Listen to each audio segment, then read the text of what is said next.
Podcast Conexão Alvorada. Oferecimento Sávio Sorvetes. Inovação com sabor que faz história. Sávio, viva momentos deliciosos.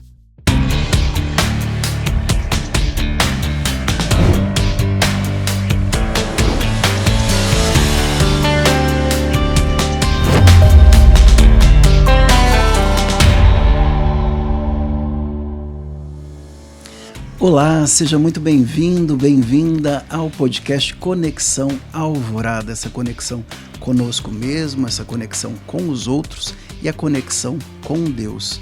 Que bom que você me acompanha mais uma vez pelas nossas redes sociais, multiplataformas, YouTube, também pela Rádio 106.3, a Rádio da Família, a Catedral do Ar. E hoje eu tenho a grande alegria de receber um profissional que eu conheço há muitos anos, que é uma referência, pelo menos aqui na cidade de Londrina e na nossa região, Dr. Marcos Cabreira.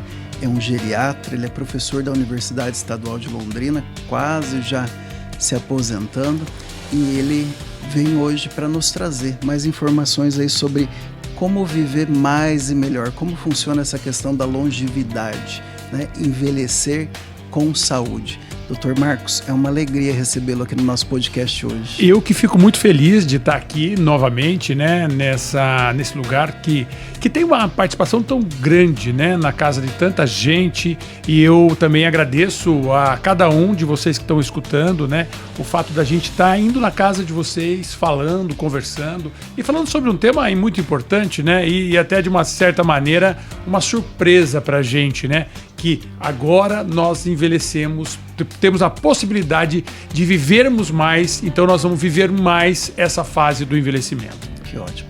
Eu gostaria de começar perguntando, assim, não é comum, e talvez nos últimos anos, que tenha aumentado a quantidade de médicos geriatras, mas antes era algo muito restrito.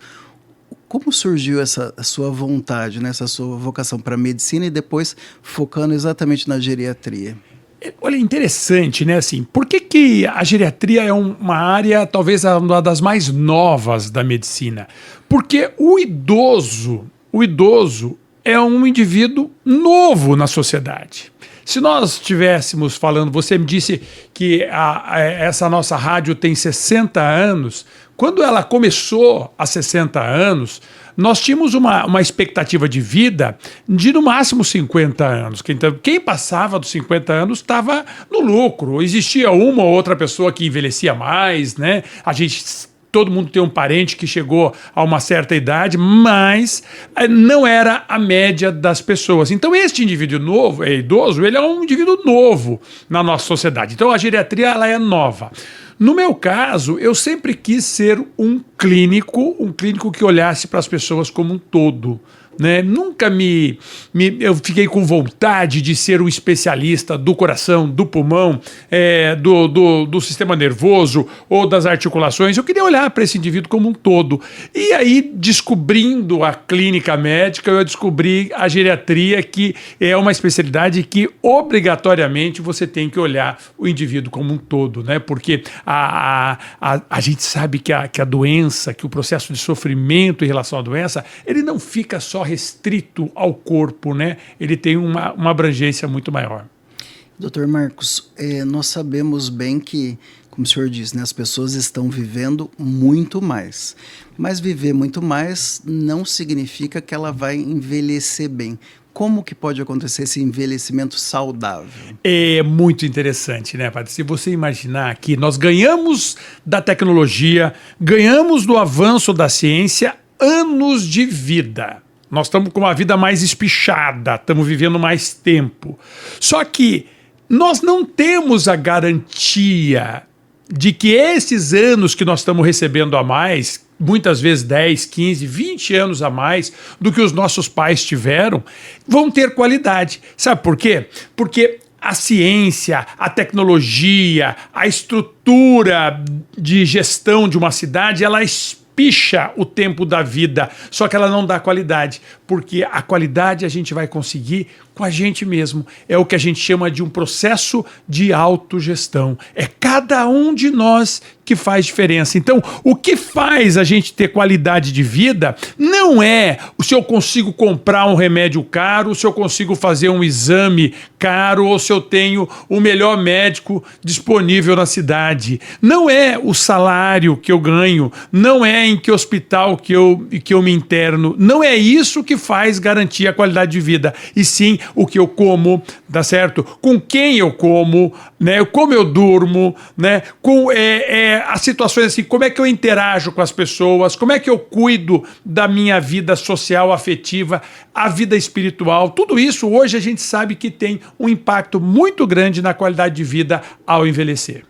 Então nós podemos dizer, como nosso programa ele visa refletir essa conexão conosco mesmo, essa conexão com os outros e essa conexão com Deus, tem tudo a ver com envelhecer de forma saudável. Você precisa ter essas conexões todas em equilíbrio, em ordem, não é? Sem dúvida, porque até um tempo atrás, quando a gente começou a estudar o envelhecimento, como a ciência começou a estudar o envelhecimento, ficou muito focado na questão biológica. Falávamos para as pessoas, olha, a alface é importante, a fruta é importante, não pode fumar, não pode exagerar na bebida alcoólica, tem que fazer exercício físico, tudo isso é muito verdade. Tudo isso é muito verdade, tudo isso impacta bastante na qualidade de vida. Só que o que a gente tem aprendido dos últimos 15 anos com as pesquisas, mostrando que o que vai além do biológico impacta. Por exemplo, a ponto do isolamento social, da solidão, matar mais gente do que o cigarro. Veja que coisa impressionante, né? Então, a gente precisa, para ter saúde, se alimentar bem, fazer exercício, mas também ter amigos, ter convivência. E eu acho que isso que é importante para nós cristãos, né? Como é importante a gente estar inserido dentro de um grupo, de uma comunidade, ter participação, né? Não simplesmente ser uma coisa isolada, fazer a minha parte, né? Fazer a minha parte junto com as pessoas, é isso que é importante. Na sua experiência, e o senhor tem uma experiência longa acadêmica e uma experiência longa também clínica, né? No consultório. Quais os fatores que o senhor percebe mais determinantes para que a pessoa tenha essa velhice, mas com autonomia, com vitalidade, que ela não seja uma pessoa que vai ficar dependente dos outros ali 15, 20 anos? Uma coisa que eu percebo é quando o indivíduo se posiciona na vida olhando para frente. Olhando para frente, né? Nós estamos vendo aí, muitas das pessoas que estão nos escutando, elas falam, o que será que é olhar para frente? Olhar para frente é olhar para ver como é que você quer envelhecer, o que você vai querer fazer nos próximos anos. Você veja que as pessoas chegam aos 60, 65 anos, elas olham para o lado e para trás. Olham para o que já fez, olha para a importância que já teve, olha para os filhos e fica achando que só tem isso de possibilidade afetiva. Quanto que a gente não escuta das pessoas? Os meus filhos não vêm na minha casa. Mas as pessoas não valorizam o idoso. Mas as pessoas acham que o idoso não serve para nada. Eu faço uma seguinte questão. Talvez sejam os idosos, nós idosos, porque hoje eu já sou idoso, que temos que posicionar o seguinte, peraí, eu estou visitando alguém? Eu estou interagindo com alguém? Eu acho que o indivíduo idoso serve para alguma coisa e me posiciono como se fosse buscar alguma coisa? Veja que tem uma diferença grande nisso. Então, eu acho que se a gente quebrar, a gente chama isso do auto-etarismo, o preconceito contra a idade, mas que vem dentro da gente, né? Como a gente precisa quebrar isso? Talvez seja esse o componente mais importante. Quando você fala da autonomia, a gente fala, isso é uma coisa importantíssima, né? Autonomia é o indivíduo saber, ser dono do próprio nariz. Ser dono do próprio nariz, ele precisa entender que ele tem, isso vale muito para ele, que ele busca autonomia. E você veja que isso faz pouca diferença se o salário é muito ou se o salário é médio. O que nós não podemos é ter falta de condição para se alimentar, para tomar remédio, para ser assistido por médicos, fisioterapeutas, enfermeiros, psicólogos. Quer dizer, isso é a segurança financeira. Só que a gente precisa entender que os valores pessoais que fazem diferença para a gente. E nós também temos um público aí nos ouvindo e nos assistindo, um público jovem também. Muitas vezes esse público mais jovem pode estar pensando assim, isso de geriatria é coisa para idoso, não é? Na verdade, eu sei mais ou menos, mas eu gostaria que o senhor explicasse a partir de que idade que nós devemos começar a nos preocupar com o processo de envelhecimento. Olha, se a gente for analisar o processo de envelhecimento, vocês vejam que quando a gente chega aos 20 anos, nós começamos já as nossas células, que é o pedacinho, o tijolinho de cada lugar que a gente tem. Esse tijolinho, ele começa a envelhecer. Quando a gente chega aos 30 anos, não tem mais nenhum tijolinho nesse corpo todo que não esteja envelhecido. Aos 30 anos. Então vocês vejam que o envelhecimento chega antes do idoso. E aí eu preciso lidar com esses tijolinhos. Por isso que eu falo que é importante, por exemplo, uma dieta adequada. Porque desde quando os meus tijolinhos começaram a ficar envelhecidos, eles já precisam de cuidados. E a gente sempre fica achando que o cuidado vai ter dentro da farmácia, né, padre? Mas não é. Quer dizer, não é dentro de uma farmácia que você vai achar uma solução para o envelhecimento bacana. É dentro da quitanda, é dentro da igreja, é dentro das famílias, é na sala de casa, é no grupo de amigos, é andando, fazendo caminhada, é participando de festas, é organizando, participando de grupos da paróquia. Tudo isso são determinantes de um envelhecimento adequado que começa muito mais cedo de quando a gente fica velho, né? Já aos 30 anos a gente já precisa entender, eu já sou um ser envelhecido, eu preciso cuidar desse processo. E a partir dessa idade, a pessoa já pode buscar um geriatra para poder começar esse processo ou não? Sem dúvida, porque o geriatra vai funcionar como um gerente, né? Você vê, quando nós compramos um carro, a gente gosta também, depois de um certo tempo, levar o carro lá na oficina e ver se está tudo certo, né? Porque a gente já aprendeu. Porque eu esperar o carro quebrar no meio do caminho, no meio da estrada, ele vai ficar mais difícil, mais caro, tá certo? Vai ser muito pior para mim. Então, o que eu faço? Eu faço revisões preventivas nesse carro. Vamos olhar o pneu, vamos olhar o óleo, vamos ver o motor, vamos ver como é que ele está. É isso que o ser humano precisa. Olha, o geriatra ele vai olhar para você no peso e vai dizer, epa, você está um pouquinho mais gordinho. A gente sabe que este aumento de peso vai impactar na sua vida. Olha, você tem uma alimentação, pelo que você está me contando aí, uma alimentação não muito boa. Eu já sei que isso vai impactar na sua vida.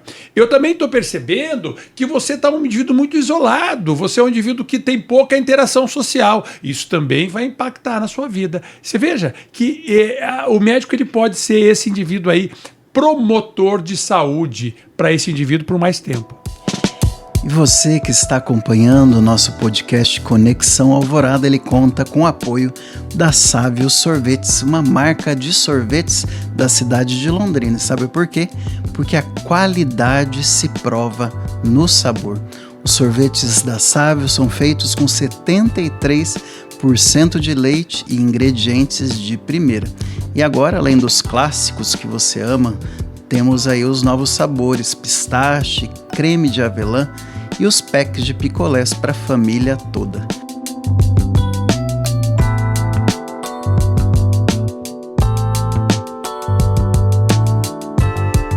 Sávio Sorvetes, inovação com sabor que faz história. Sávio Sorvetes, viva momentos deliciosos. Hoje no nosso podcast Conexão Alvorada nós estamos recebendo um especialista na área de geriatria, de longevidade, de envelhecimento saudável, o Dr. Marcos Cabreira, que é uma referência aqui na cidade de Londrina e região, é professor da nossa Universidade Estadual de Londrina e ele hoje conversa conosco para desmistificar também essa questão, né, que nós começamos a envelhecer, então, a partir dos 20 anos, e nós já devemos começar a nos preocupar com o que nós viveremos lá no futuro, desde muito cedo. Dr. Marcos, a saúde do idoso ela vai muito além da parte física, né? Como que o senhor avalia, então, as questões de equilíbrio emocional, as relações sociais que a pessoa faz nesse momento da vida. Vai muito além, como o senhor disse, do fisiológico, né? Sim, o idoso às vezes fica muito focado, porque ele vai lá num médico cardiologista, ele vai no posto de saúde e tal, mas ele acaba focando demais só na medicina, não é? Sim. Você vê que... Sabe por quê? Porque o envelhecimento, ele aumenta a nossa vulnerabilidade. O que a gente vai entender como vulnerabilidade, meus amigos? É a chance de dar problema, não é verdade? Você vê aqui, vamos de novo fazer uma comparação com o carro. Carro novo dá problema? Menos do que o carro velho. Tá certo? Bicicleta nova dá problema? Menos do que a bicicleta velha. Tá bem? Então, o indivíduo com 60, 70, 80 anos, ele tem mais chance de dar problema, ele tem maior vulnerabilidade. Tá bem? Tá. Como ele tem maior vulnerabilidade, ele pode ter uma pressão alta, pode ter um diabetes, ele pode ter uma dificuldade para enxergar. Quem daqui não já percebeu isso, que depois dos 40 anos você tem que ficar esticando as mãos para poder enxergar adequadamente? Você percebe que o cabelo fica mais branco, você percebe que os dentes ficam diferentes. Então, isso tudo é uma mudança da parte física que aumenta a nossa chance de ter problemas. Então, nós temos que... Então, envelhecer é lidar com problemas. Envelhecer é lidar com problemas. E muitas vezes com perdas. Então, você vê, nós vamos perder dentro do nosso campo do trabalho. A aposentadoria é um ganho? Mas é uma perda também. Nós vamos perder muitas vezes entes queridos, porque só quem vive muito consegue ter perdas de filho, de esposo, de irmãos. Então é um momento de perda. Perda da visão, perda da audição, perda do equilíbrio para andar, perda da memória. Então você vê que nós temos várias perdas. Mas eu queria chamar a atenção para uma coisa mais importante do que são as perdas, são os ganhos. A gente nunca olha para o envelhecimento na perspectiva dos ganhos. Quem é que tem maior capacidade de gostar das pessoas? Quem é mais velho. Quem é que tem maior capacidade de sentir gratidão? Quem é mais velho. Quem tem mais condição de sentir paixão? Quem é mais velho. Quem está mais sensível. Por isso que nós temos, por exemplo, muitas igrejas cheias de idosos. Por quê? Porque o idoso começa a perceber esta coisa que facilita com o envelhecimento, que é a sensibilidade. A nossa fé fica mais forte, a nossa crença fica mais forte, a nossa devoção fica mais forte. Então, lidar com esse montinho de coisas que a gente perde e com esse montinho de coisas que a gente ganha é um grande desafio. E junto com isso tem essa questão dos remédios, das dificuldades. Então, é esse o grande desafio. Doutor Marcos, uma outra questão, muitos aí dos nossos ouvintes, dos que estão nos assistindo, eles acabam, de alguma forma, não profissionalmente, né, mas muitas vezes, como eu passei por essa situação, com os meus avós idosos, né, com os dois com já 90 e poucos anos, além de ter os cuidadores profissionais que ficavam ali durante um tempo, mas todos nós nos tornamos cuidadores, né, dessas pessoas, principalmente quando elas já estão, como no caso da minha avó, já estava com Alzheimer e tudo. Então, são situações e momentos difíceis, né, para você poder dar o suporte necessário, ter a paciência necessária. Que dica, né, quais dicas que o senhor daria para quem está nesse papel, não só como cuidador profissional, que esse muitas vezes recebe uma formação, faz curso, mas as famílias como um todo, que precisam desempenhar esse papel de cuidadores? Eu gostaria, de chamar atenção para uma coisa. O ser humano, gente, ele é um animal que precisa de muitos cuidados quando ele nasce, no começo da vida e no final da vida. É comum isso, né? No começo da vida a gente tem certeza disso, né? Alguém tem que ajudar a gente a se alimentar, alguém tem que ajudar a gente a se vestir, alguém tem que ajudar a gente a se cobrir, alguém tem que cuidar da gente. Isso a gente tem claramente isso quando uma criança nasce na nossa família. Ao envelhecermos, muitos de nós vamos precisar também. Tem algumas pessoas que vão indo, de repente tem um infarto e morre naquele momento, não sofreu nada. Mas a média das pessoas vive um momento de sofrimento. Só que as famílias mudaram. As famílias mudaram. 30, 40 anos atrás, nós tínhamos para cada casal, nós tínhamos 6, 7 filhos. Filhos que muitas vezes não casavam, um para cuidar dos pais, tá? moravam próximos, as mulheres não trabalhavam fora, então nós tínhamos possibilidade de cuidadores dentro da família. Hoje o mundo mudou. Nós temos 1, 2 filhos, no máximo 3. As mulheres precisam trabalhar fora. Então, esta fase em que nós passamos no final da vida, muitos de nós vão passar, e isso que você colocou é muito importante. Quando você tem isso dentro da sua família, né? Isso fica mais forte, fica mais rico. É um jeito melhor de envelhecer quando a gente envelhece próximo dos idosos. Então, este contato entre as gerações é muito importante. Então, nós temos que ter foco nisso, nessa atenção. E, evidentemente, que nós temos que entender os nossos limites. Uma coisa que a gente chama atenção é que o cuidador, ele não pode se descuidar de si mesmo. Isso é uma coisa importante. O cuidador não pode se descuidar de si mesmo. Então, é aquela senhora que o marido ficou com Alzheimer e ela cuida do marido, faz de tudo pro marido, mas ela já não toma mais remédio para pressão, já não toma mais remédio para o diabetes, ela já não faz exercício mais, ela não frequenta mais a igreja que ela frequentava. Isso não pode. A gente está vestindo um santo para desvestir outro. Isso não é importante. A gente tem que cuidar desse cuidado para esse indivíduo que precisa, mas também mantendo os nossos cuidados. E é evidentemente que em algumas situações, neste momento, a gente cria uma coisa que é uma necessidade de muitos de nós, a instituição de longa permanência, que são locais onde os indivíduos vão ser assistidos, vão ser atendidos no final da sua vida, na hora que ele precisa de toda essa ajuda. A gente está pedindo, né, porque os gestores, que a gente tenha essa possibilidade de instituições disponíveis para todos os bolsos, tá certo? Para que a gente consiga dar dignidade e qualidade de vida para as pessoas também ao envelhecer e também próximo da sua finitude. Que muitas vezes recebem um nome pouco pejorativo, né, de asilos e tudo, mas que eu vejo hoje nós temos muitas aí casas de repouso e temos também essas que você pode deixar a pessoa durante o dia só, né, para que ela possa ali interagir com outros idosos, possa fazer exercício, possa ter um acompanhamento de fisioterapia, enfim, uma série de coisas que, como o número de idosos está aumentando cada vez mais, realmente o poder público precisa oferecer para esses que não têm como dispor de recursos, né, oferecer um lugar para essas pessoas ficarem. E tem um preconceito muito grande, né? Ele era chamado de asilos, porque como é que eram os asilos 40 anos atrás? Eram doentes psiquiátricos, basicamente. Doentes psiquiátricos sem famílias, que não tinham famílias e não tinham dinheiro também. E acabavam tendo que morar nesses asilos. Eles ficavam asilados ali, né?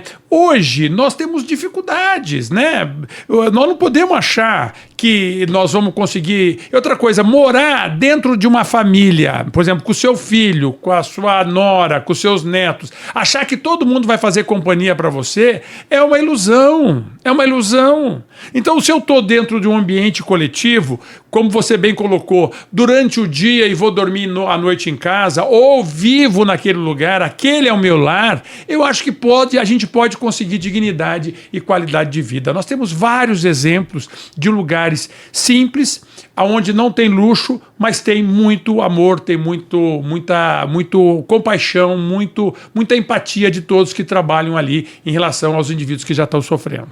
Essa é uma mudança que eu vejo que vai precisar ainda acontecer de forma mais profunda no Brasil, né? Porque sem dúvida. Eu morei um tempo nos Estados Unidos e era bem onde todas as pessoas que envelhecem nos Estados Unidos vão morar, que era em Miami, que ali é um lugar mais quente e tudo, então eles fazem como vilas, assim, né, de vários idosos morando junto. Aqui ainda eu atendo muitas pessoas que vêm com esse conflito, vêm para a paróquia e vem assim, as pessoas choram, sofrem, porque elas não têm mais condição de cuidar do pai e da mãe, porque elas também já estão idosas e elas não suportam mais carregar para dar banho, todas essas coisas, mas resistem em colocar nessas instituições. Por preconceito, né? E você veja, nos países desenvolvidos, de cada 10 pessoas, 6 vão passar os últimos anos dentro de uma instituição.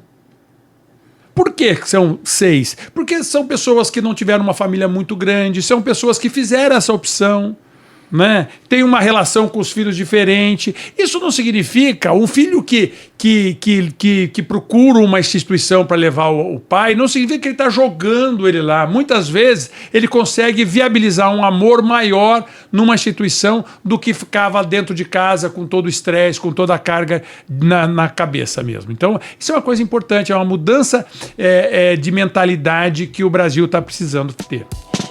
E você que está acompanhando o nosso podcast Conexão Alvorada, ele conta com o apoio da Sávio Sorvetes, uma marca de sorvetes da cidade de Londrina. Sabe por quê? Porque a qualidade se prova no sabor. Os sorvetes da Sávio são feitos com 73% de leite e ingredientes de primeira. E agora, além dos clássicos que você ama, temos aí os novos sabores, pistache, creme de avelã e os packs de picolés para a família toda.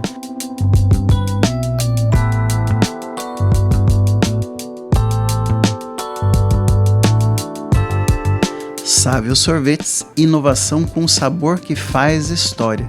Sávio Sorvetes, viva momentos deliciosos. E agora, no nosso podcast Conexão Alvorada, vamos fazer a conexão com Roma. Diretamente do Vaticano, vamos ouvir Silvionei José. O domingo chuvoso ontem em Roma não impediu a presença de milhares de peregrinos que se reuniram para participar da Santa Missa presidida pelo Papa Leão XIV na Praça São Pedro. A liturgia, marcada pelo espírito do jubileu dos migrantes e dos missionários, celebrado no 27º domingo do Tempo Comum, recordou o vínculo inseparável entre missão e acolhida. Estamos aqui, disse o Papa, junto ao túmulo do apóstolo Pedro. Cada um de nós deve poder dizer com alegria: toda a igreja é missionária, citando em seguida o Papa Francisco. É urgente que a igreja saia para anunciar o evangelho a todos, em todos os lugares, em todas as ocasiões, sem demora, sem repulsa e sem medo. Na conclusão da Santa Missa, o Papa conduziu a oração mariana do Ângelus, diante de aproximadamente 40 mil fiéis peregrinos. E o Papa fez um apelo. Túlio Fonseca. Em seu apelo, o Santo Padre sublinhou que a dignidade humana deve ser sempre a prioridade, recordando missionários, migrantes e situações de sofrimento que marcam a atualidade internacional. La Chiesa è tutta missionaria ed è tutto un grande popolo in cammino verso il regno di Dio. A Igreja é missionária e é um grande povo em caminho para o reino de Deus. Hoje, os irmãos e irmãs missionários e migrantes recordam-nos isso, mas ninguém deve ser obrigado a partir, nem explorado ou maltratado pela sua condição de necessitado ou estrangeiro. Em primeiro lugar, sempre a dignidade humana. Al primo posto, sempre la dignità umana. Em seguida, o pontífice manifestou a sua preocupação com o aumento do ódio antissemita no mundo, lembrando o atentado terrorista ocorrido há poucos dias em Manchester, e acrescentou: continua a sentir dor pelo imenso sofrimento do povo palestino em Gaza, ao mesmo tempo em que encorajou os esforços de paz que vêm sendo dados nas últimas horas no Oriente Médio. Continua ad essere addolorato per l'immane sofferenza patita dal popolo palestinese a Gaza. Espero que as negociações possam alcançar os resultados esperados o mais rapidamente possível. Peço a todos os responsáveis que se empenhem neste caminho, que cessem o fogo e libertem os reféns, enquanto exorto a permanecer unidos em oração para que os esforços em curso possam pôr fim à guerra e conduzir-nos a uma paz justa e duradoura. Possano mettere fine alla guerra e condurci verso una pace giusta e duratura. Leão XIV convidou ainda a oração junto com os fiéis reunidos no Santuário de Pompeia para a tradicional súplica à Virgem do Rosário, recordando que outubro é o mês missionário e mariano, exortou. In questo mese di ottobre, contemplando con Maria i misteri di Cristo Salvatore. Neste mês de outubro, contemplando com Maria os mistérios de Cristo Salvador, intensificamos a nossa oração pela paz. Uma oração que se torna a solidariedade concreta com os povos martirizados pela guerra. Obrigado às muitas crianças que em todo o mundo se comprometeram a rezar o rosário por esta intenção. Obrigado de coração. Grazie di cuore. Por fim, o Papa Leão XIV expressou sua solidariedade ao povo das Filipinas, duramente atingido por um forte terremoto na noite de 30 de setembro, especialmente na província de Cebu e regiões vizinhas. No término da celebração, o Papa saudou os fiéis a bordo do Papa Móvel e, percorrendo os corredores da Praça São Pedro e Via da Conciliação, foi calorosamente retribuído com aplausos, sorrisos e demonstrações de afeto. Ainda na manhã deste sábado, dia 4, dia em que a Igreja celebrou São Francisco de Assis, na biblioteca privada do Palácio Apostólico, o Papa Leão XIV assinou a sua primeira exortação apostólica intitulada Dilexte Te, Eu Te Amei, na presença do arcebispo Edgar Penha Parra, substituto para os assuntos gerais da Secretaria de Estado. O documento será apresentado nesse dia 9 de outubro, na Sala de Imprensa da Santa Sé. Dos estúdios da Rádio Vaticano em Roma, Silvanei José. O senhor falou um pouquinho da questão da importância da espiritualidade, né? Dessa questão de ter fé, que vai amadurecendo também essa fé, e ter o propósito, ter sonho, não ficar olhando só para trás, o que viveu ou para os lados, né? Gostaria que o senhor aprofundasse um pouquinho qual que é o papel, né? Qual que é a importância de se focar nisso, nesse envelhecimento, nesse processo de envelhecimento saudável. Então você vê que, olha, nós temos a maior universidade do mundo, que é a Universidade de Harvard, gente, que fica lá nos Estados Unidos. Ela fez um estudo que acompanhou por 90 anos as pessoas, para saber o seguinte: quem chegava à velhice melhor? Não é quem chegava quem conseguia só ter anos de vida, mas uma vida com qualidade. E ela percebeu que, diferente de salário, pressão bem controlada, diabetes, não era só isso que era importante. O que era importante? A maneira com que ele interagia com as pessoas, na família, na vizinhança, e dentro desse conceito de vizinhança, a religiosidade. Por que os indivíduos que têm uma religiosidade, e aí, independente da religião, os indivíduos que têm uma religiosidade vivem mais, têm um tempo de vida maior, porque ele tem recursos afetivos diferentes, porque faz diferença. O que a medicina não tem dúvida atualmente é que ter amigos e viver com amigos é remédio, gente. É remédio. A medicina não tem mais dúvida de que viver isoladamente faz mal para a saúde. Você ter lá uma casa bacana, mas aonde a porta está sempre fechada, isso faz mal para a saúde. As portas têm que estarem abertas. Isso é importante, isso é um fato, isso não é uma questão de que nós estamos vendendo a ideia de que a gente tem que interagir. Não, os números estão mostrando isso. Um outro estudo mostrando assim, em quais são os lugares onde se vive mais anos, que vive próximo de 100 anos, e aí tem no Japão, tem na Itália, tem nos Estados Unidos, tem na Costa Rica, que são as blue zones, as zonas azuis. Nesses lugares, as pessoas não são mais ricas, mas as pessoas elas têm uma maior interação afetiva. Então nós não temos dúvida, a ciência não tem dúvida de que quanto você se conecta é uma coisa importante. O envelhecimento, eu costumo falar uma coisa interessante, gente, olha só, o envelhecimento é assim, olha, ele vai mudar o nosso corpo, ele vai mudar a nossa vida, ele vai trazer pra gente algumas dificuldades, tá certo? Isso sem dúvida nenhuma. Se a gente ficar, o bicho come. Se a gente correr, o bicho pega. Mas se a gente se juntar, o bicho foge. Não é interessante isso? Se a gente se juntar, a gente tem mais condição de vencer essas adversidades que a gente tem com o processo de longevidade. Interessante isso, né? Porque também existem pesquisas aí diversas da ciência que daí não é só os idosos, né? Mas particularmente os idosos, porque eles vão ter mais tempo para realizar isso. Que o fato da pessoa se dedicar à oração, se dedicar à leitura da palavra, enfim, ela voltar-se para o Criador, ela também movimenta áreas diferentes do seu cérebro e também se torna mais saudável, não é? Sem dúvida. Os estudos...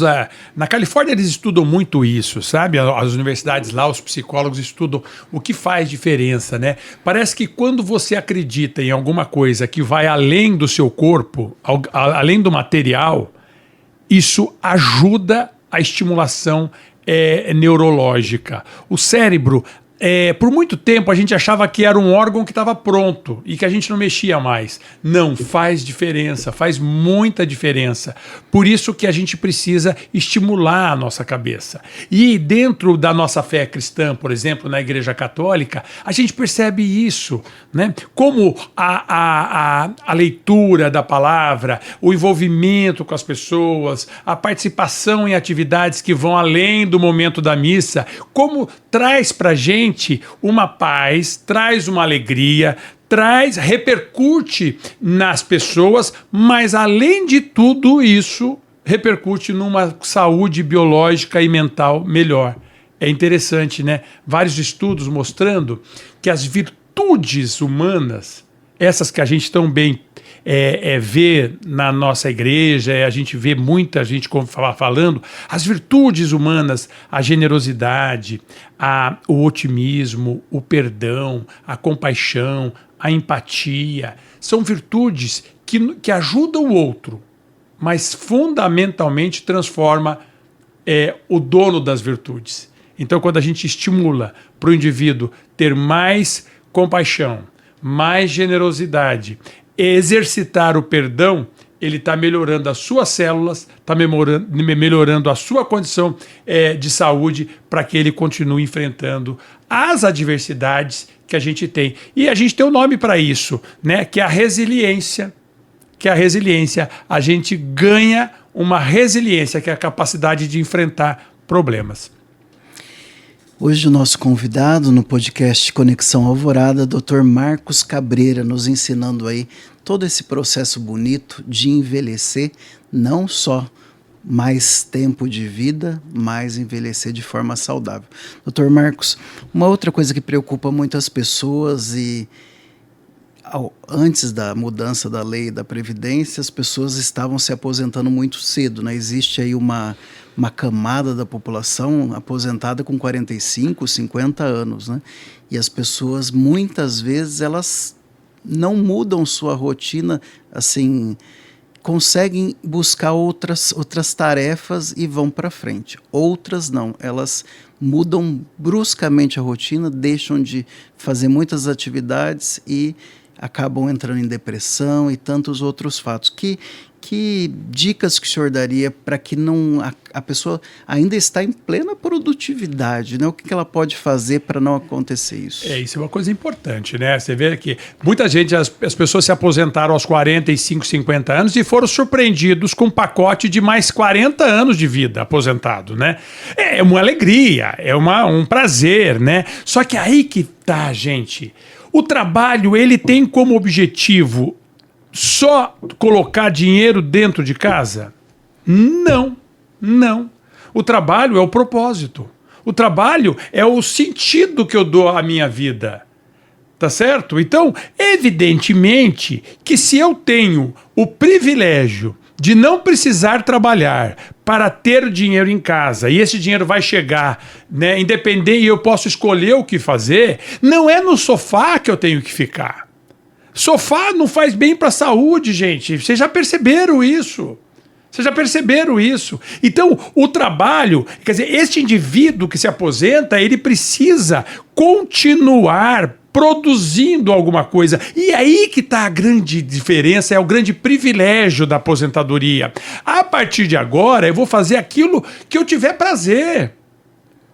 Que eu conseguir ter prazer. Então eu posso estudar mais, eu posso trabalhar mais como voluntário, eu posso trabalhar com criança, eu posso trabalhar com velho, eu posso trabalhar para ganhar dinheiro para ajudar neto, eu posso mexer com artes, eu posso tocar um instrumento, eu posso participar mais do movimento da igreja, eu posso tudo, menos ficar no sofá. Por que a gente não pode ficar no sofá? Porque ficar no sofá não gera pra gente uma saúde mental e física e psíquica, nem social melhor. Olha que coisa interessante. Todos os trabalhos que compararam aposentados com o mesmo salário, aquele indivíduo que se propôs a fazer alguma coisa, teve a ousadia de fazer alguma coisa, ele viveu mais e viveu melhor do que aqueles outros. Né? Então, entendam isso, gente. O trabalho, a produção de cada dia, ele dá o sentido para a nossa vida. Nós não precisamos, a gente não pode abrir mão disso. A gente não pode abrir mão disso. Se eu tenho o privilégio de ser aposentado, eu posso arregaçar as mangas e continuar ativo. E como que a pessoa deveria fazer para que, assim, hoje ela está aposentada, amanhã ela já está em casa e ela não se preparou para essa transição?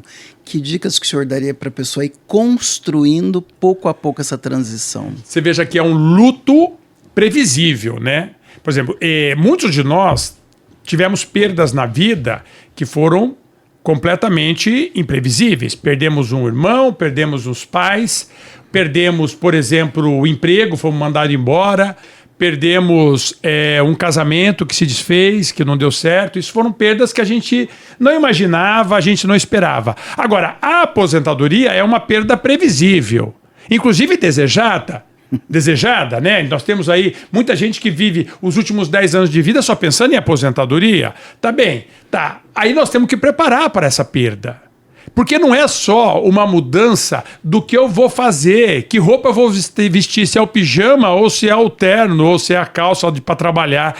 É uma mudança de importância na sociedade. Aquele indivíduo que trabalhava no banco, ele vai deixar de ser o Zé do banco, a Dona Maria da escola, tá certo? O seu João do açougue, eles vão deixar esse vínculo profissional, então eles vão ter que aprender a fazer isso. Como é que a gente faz isso, gente? Pegando outra coisa. A gente tem que abrir a mão, soltar uma mão e pegar a outra. Quer dizer, por isso que é importante. Essa transição a gente se faz pegando outras coisas, entrando em novos projetos. Isso é uma coisa. E se preparar. Muitas vezes o que eu quero fazer depois de me aposentar é, por exemplo, continuar trabalhando numa outra área. Eu tenho que me preparar, eu tenho que me estudar. Por quê? Porque no meu primeiro trabalho eu não precisava aprender computador, por exemplo. Eu não precisava, agora eu vou precisar. No meu primeiro trabalho eu não tinha necessidade de informatização. Agora eu vou precisar, agora eu quero fazer isso. Não é verdade? Então eu acho que a gente tem que se preparar para isso e não ficar olhando para o retrovisor. Ô, meus amigos, não adianta olhar para o retrovisor, não adianta você olhar e ficar vendo só o que você fez, né? Tudo que nós vivemos vai nos deixar muito mais fortes e preparados para continuar olhando para frente. Se eu deixo de olhar para frente, eu vou certamente tropeçar e cair, não vou ter uma velhice do jeito que a gente imagina. E você que está acompanhando o nosso podcast Conexão Alvorada, ele conta com o apoio da Sávio Sorvetes, uma marca de sorvetes da cidade de Londrina. Sabe por quê? Porque a qualidade se prova no sabor. Os sorvetes da Sávio são feitos com 73% de leite e ingredientes de primeira. E agora, além dos clássicos que você ama, temos aí os novos sabores, pistache, creme de avelã e os packs de picolés para a família toda.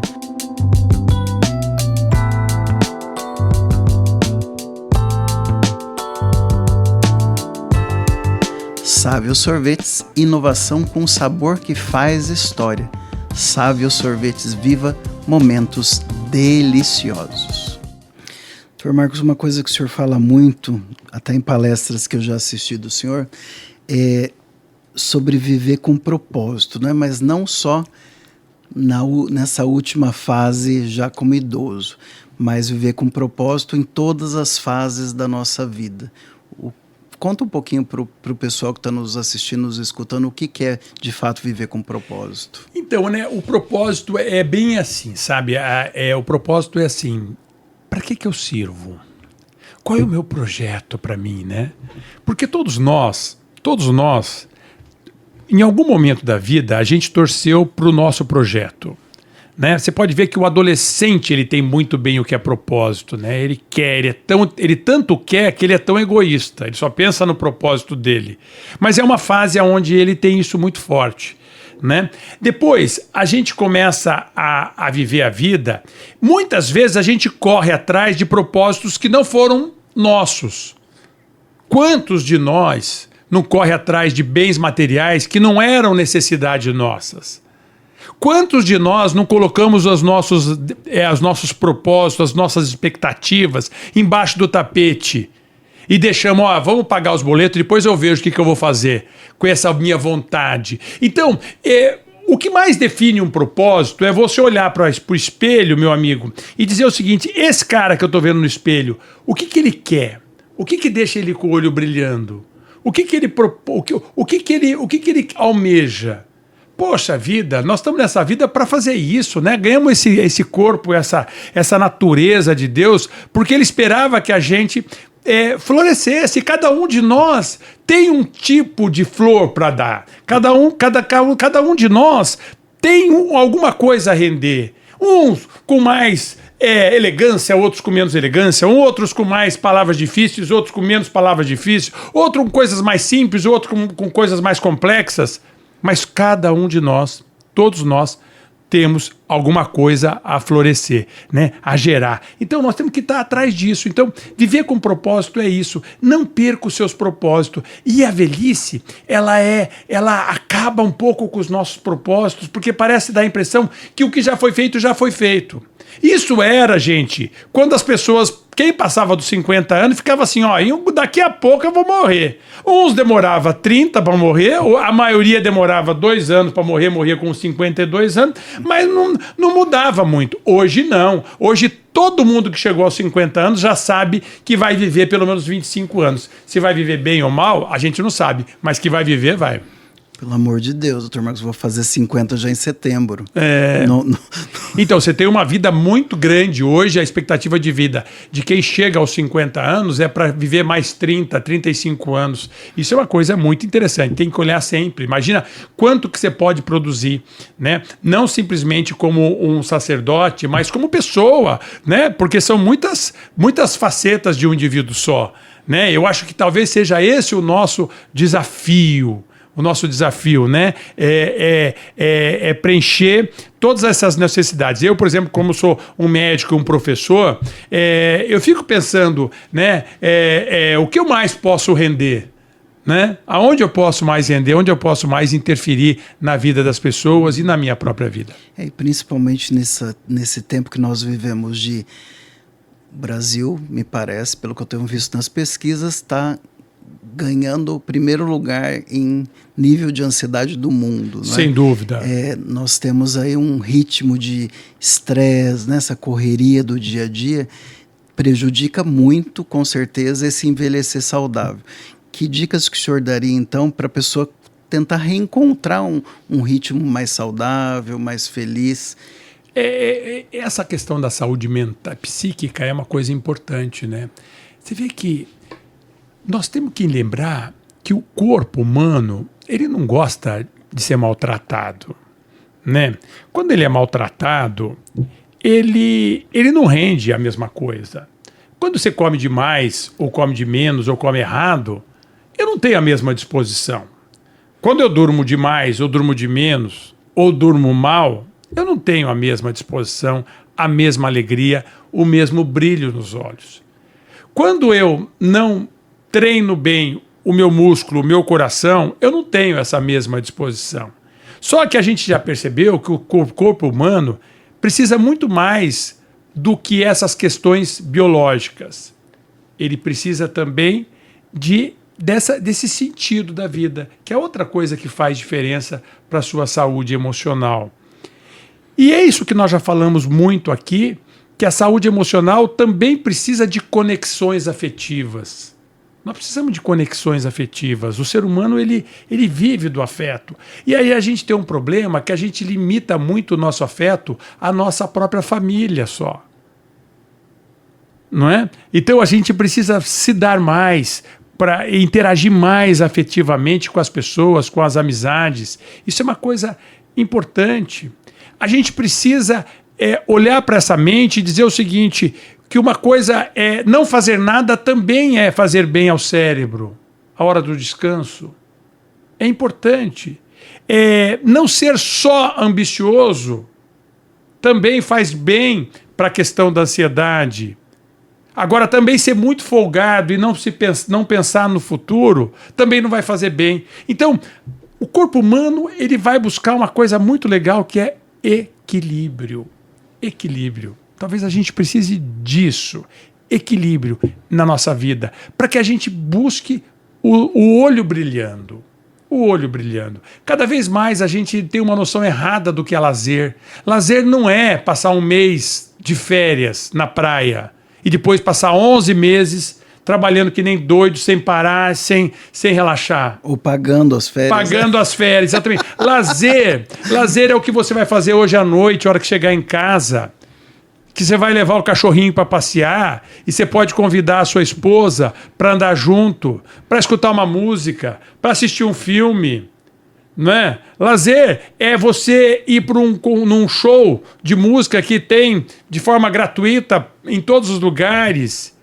Para lazer é você convidar alguém para almoçar na sua casa, que não seja simplesmente o seu filho, a sua nora, o seu irmão. Quer dizer, não é só a família que almoça em casa, amigo também almoça em casa.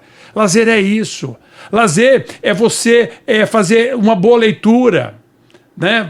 Lazer é você ter fazer com que esse corpo tenha todos os dias algum momento de relaxamento.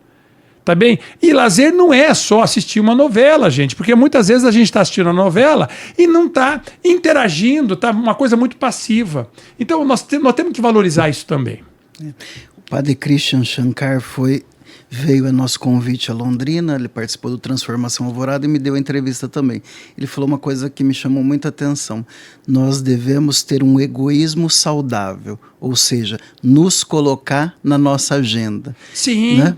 Ter um espaço para você participar da sua agenda, senão você faz tudo para os outros e nada para você. Isso é muito comum. Você vê, quando eu falei aqui que o envelhecimento aumenta nosso amor ao outro, né, a nossa compaixão, é muito comum pegar um paciente que cuida de todo mundo. Cuida do marido, cuida dos filhos, cuida dos netos, se preocupa com a comida dos netos, se preocupa se o marido está fazendo fisioterapia, só que ela mesma não faz nada. Ela mesmo não faz nada. Então esse amor próprio é importante. E é importante por quê? Porque a saúde é autogestão. A saúde é autogestão. A saúde não... Ninguém vai conseguir fazer alguma coisa para você. Ninguém vai conseguir. É você que vai conseguir fazer isso. Doutor Marcos, o nosso tempo aqui já está... Nós estamos partindo para o final. Foi uma leveza, foi muito gratificante te ouvir e aprender um pouco mais como nós envelhecermos de forma saudável. Eu gostaria que agora, nesses últimos minutos, que o senhor deixasse aí mensagens, dicas, não só para os idosos, mas todas as faixas etárias que nos ouvem, nos assistem, como a pessoa pode se preparar bem nessa caminhada de uma forma resumida. O que ela pode fazer hoje? O que ela pode fazer amanhã? Olha, primeiro eu queria agradecer, né, estar aqui. Veja que a gente tem que viver fazendo os olhos brilharem, né? Então, assim, estar aqui para mim, eu saio com o olho brilhando, né? Porque é uma coisa que me orgulha, uma coisa que me desafia, uma coisa que me deixa cheio de honra e de responsabilidade estar aqui conversando com um público tão grande, né, com tanta gente interessada, para falar sobre uma coisa que as pessoas não pensavam, porque não existia envelhecimento desse jeito que a gente está. Só existia um envelhecimento que sobrava, que é o indivíduo que não morria, que tinha uma saúde boa, ele envelhecia. Esse aí não precisava cuidar nada. Esse aí é aquele um que falava, olha, o meu avô fumava, bebia e viveu até os 90 anos. É tudo bem, esse é uma exceção. Agora, O que nós estamos conhecendo agora é este envelhecimento que traz para a gente todo esse conjunto de dificuldades, mas também um conjunto de possibilidades. Eu acho que essa é a primeira mensagem. Gente, envelhecer não é só problema. Envelhecer é possibilidade. Acredite nisso. Envelhecer é possibilidade. Nós pioramos a carcaça, mas nós melhoramos o miolo. Nós melhoramos a nossa sensibilidade. E segundo ponto, este envelhecimento, se vai ficar legal ou não, se vai ficar cumprido ou não, ele vai depender de muitas coisas, mas fundamentalmente de cada um de nós. Quando a gente olha para o espelho, a gente fala, é esse cara que vai fazer a diferença para o envelhecimento. Tá certo? Então é nós mesmos que temos que fazer isso. É cuidando das nossas atitudes. E a gente já viu muitas vezes que atitudes são essas, né? Atitudes essas é pensar na alimentação, no exercício, pensar em tudo isso, mas eu quero chamar a atenção o seguinte, para você que está olhando assim, é importantíssimo para que você segure a rédea da sua vida, né? Que você seja ativo fisicamente, não deixe de ser ativo fisicamente. É importante que você seja ativo mentalmente, não deixe de ser ativo mentalmente para o resto da sua vida. Nós sabemos hoje que é importante que você seja também ativo socialmente, que você interaja com as pessoas, e não só fisicamente, mentalmente e socialmente. Nós sabemos também que nós temos que aprender a ser ativo afetivamente. O ser humano foi feito de paixão, de carinho, de afeto. Mas não só isso, nós temos que ser ativo fisicamente, mentalmente, socialmente, afetivamente e espiritualmente. Muito obrigado. Eu que agradeço, Dr. Marcos, por ter estado conosco, trazendo tanto conhecimento e tanta esperança, né? Tanta esperança para que a pessoa possa se conectar melhor com ela mesma, se conectar melhor com os outros e se conectar melhor com Deus. Creio que esse seu tema é essencial e vem muito de acordo com o que é o tema do nosso programa, né? Essas conexões todas são essencialmente importantes. Vamos entregar então ao nosso patrocinador, a Sávio Sorvetes. Vamos ver o que a Sávio mandou hoje. A Sávio mandou para o senhor... Que maravilha, hein? Creme de avelã de anduia. Olha só. Que maravilha. Dr. Marcos vai levar para casa e vai poder ter um momento de lazer, não é? Lazer, sem dúvida. Um momento de lazer aqui. Muito obrigado a você, obrigado a Sávio, né? Adoro o sorvete da Sávio. Muito obrigado por esse presente. Obrigado. Muito obrigado a você que nos acompanhou aqui em mais um episódio de Conexão Alvorada. Deus te abençoe e até a próxima. Podcast Conexão Alvorada. Oferecimento Sávio Sorvetes. Inovação com sabor que faz história. Sávio, viva momentos deliciosos.